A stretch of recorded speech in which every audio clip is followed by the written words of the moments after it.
miarabanao ny tokatrano indray manaraka ny fandarana manokana na ny filazana manokana mahakasika an'ilay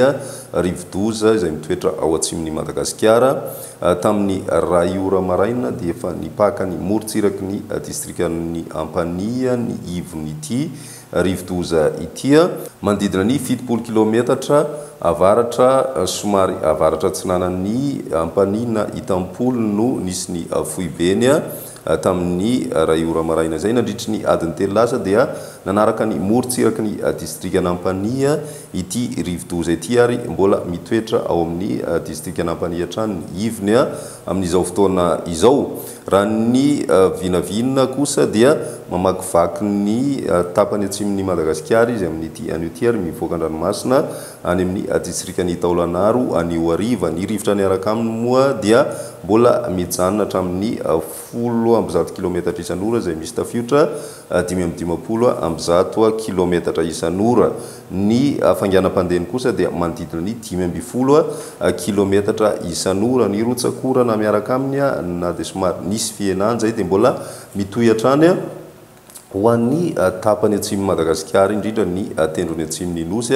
izay mety mahery ny 80 milimetatra ao anatin'ny 420 ora izay andrasantsika amin'ity an'ity izay rotsakorana izay manoloana izany ary dia miova ho toy izao ny filazana loza mahakasika an'ity rivodoza ity filazana loza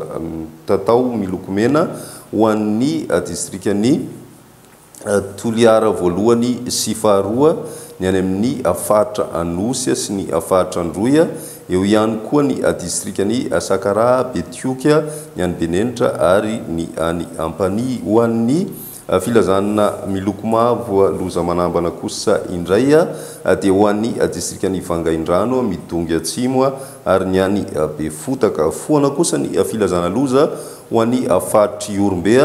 ny distrikan'ny Morondava ary koa ny any Manja Morombe sy ny any Ankazoaby torak'izay ny distrikan'ny Beroroa sy Vohindrozo ary ny any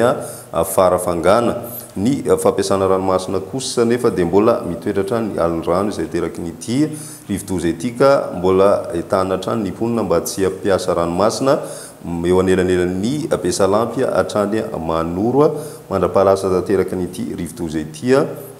rana ihany koa ny toromarika izay meny ireo manam-pahefana isa-tokony isoroana ny loza mety ho ateraky ny fandalovan'ity rivodoza juda ity dia izay indray no azo ampitaina amin'izao fotoana izao miverina eto ihany moa izay mizara ny fivoaran'ity rivodoza ity afaka fotoana fohy